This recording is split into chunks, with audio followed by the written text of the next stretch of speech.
नमस्कार मित्रांनो, स्वागत आहे तुमचं योजना मास्टर मराठी या यूट्यूब चॅनलवर. मित्रांनो, आपण या व्हिडिओमध्ये पाहणार आहोत जिल्ह्यानुसार पोस्ट ऑफिसच्या जागा किती टोटल आणि त्यापैकी एस टी कॅटेगरीला किती जागा ते पाहणार आहोत. तर हा व्हिडिओ नक्की शेवटपर्यंत पूर्ण पहा. व्हिडिओ आवडल्यास व्हिडिओ लाईक करा आणि चॅनलला सबस्क्राईब करा. एस टी कॅटेगरीच्या जागा शोधून आणि त्याची लिस्ट बनवलेली आहे. ज्या कॅटेगरीत जास्त कमेंट येतील त्या कॅटेगरीची लिस्ट पुढील व्हिडिओमध्ये मी बनवणार आहे. तर लवकरात लवकर कमेंट करा. आता या ठिकाणी पहा, अहिल्यानगर डिव्हिजनला टोटल जागा आहेत 73 आणि त्यापैकी 8 जागा एस टी कॅटेगरीला आहेत.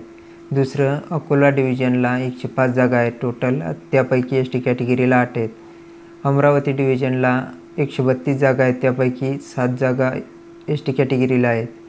बारामती डिव्हिजनला 65 जागा आहेत, त्यापैकी एस टी कॅटेगरीला 13 जागा आहेत. बीड डिव्हिजनला 74 जागा आहेत, त्यापैकी 7 जागा एस टी कॅटेगरीला आहेत. भुसावळ डिव्हिजनला 63 जागा आहेत, त्यापैकी एस टी कॅटेगरीला 4 जागा आहेत.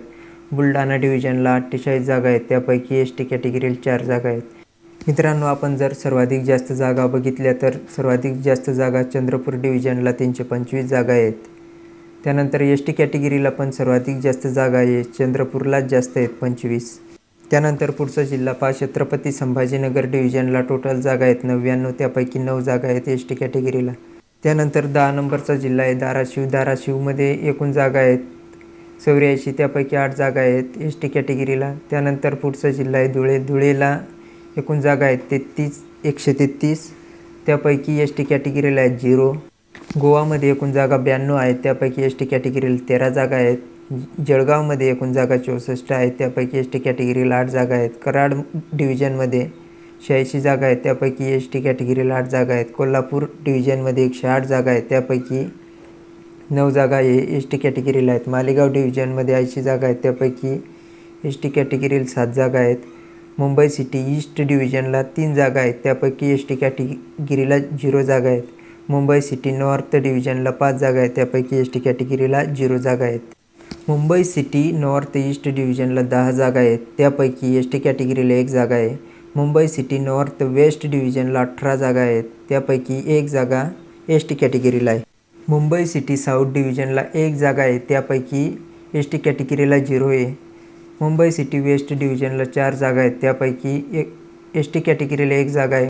मुंबई जी पी ओ डिव्हिजनला 1 जागा आहे, त्यापैकी एस टी कॅटेगरीला 0 आहे. नागपूर सिटी डिव्हिजनला 8 जागा आहेत, त्यापैकी एस टी कॅटेगरीला 1 जागा आहे.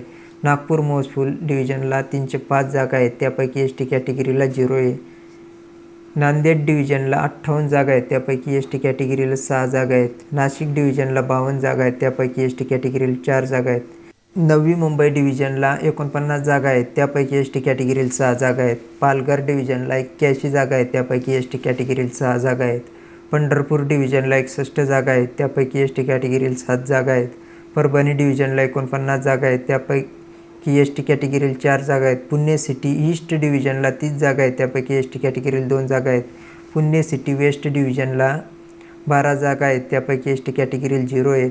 पुणे मोजफूल डिव्हिजनला 131 जागा आहेत, त्यापैकी एस टी कॅटेगरीला 12 जागा आहेत. रायगड डिव्हिजनला 136 जागा आहेत, त्यापैकी एस टी कॅटेगरीला 12 जागा आहेत. रत्नागिरी डिव्हिजनला 218 जागा आहेत, त्यापैकी एस टी कॅटेगरीला 17 जागा आहेत. मिराज डिव्हिजनला 4 जागा आहेत, त्यापैकी एस टी कॅटेगरीला 0 जागा आहेत. भुसावळ डिव्हिजनला 1 जागा आहे, त्यापैकी एस टी कॅटेगरीला 0 आहे. सांगली डिव्हिजनला 114 जागा आहेत, त्यापैकी एस टी कॅटेगरीला 10 जागा आहेत. सातारा डिव्हिजनला 84 जागा आहेत, त्यापैकी एस टी कॅटेगरीला 8 जागा आहेत. श्रीरामपूर डिव्हिजनला 74 जागा आहेत, त्यापैकी एस टी कॅटेगरीला 5 जागा आहेत.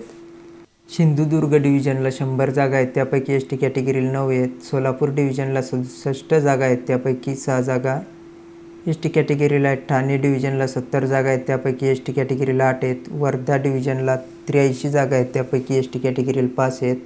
यवतमाळ डिव्हिजनला 93 जागा आहेत, त्यापैकी एस टी कॅटेगरीला 9 जागा आहेत. अशी लिस्ट कोणत्या कॅटेगरीची आता बनवायची ती कमेंटमध्ये सांगा. ज्या कॅटेगरीत जास्त कमेंट येतील त्या कॅटेगरीची अशी लिस्ट बनवण्यात येईल. तुम्हाला जर मागील वर्षाचा कट ऑफ बघायचा असेल तर या वेबसाईटवरती यायचं आहे. या वेबसाईटची लिंक मी व्हिडिओच्या डिस्क्रिप्शनमध्ये देऊन देईल. यातून तुम्ही मागील वर्षाचा कट ऑफ बघू शकता.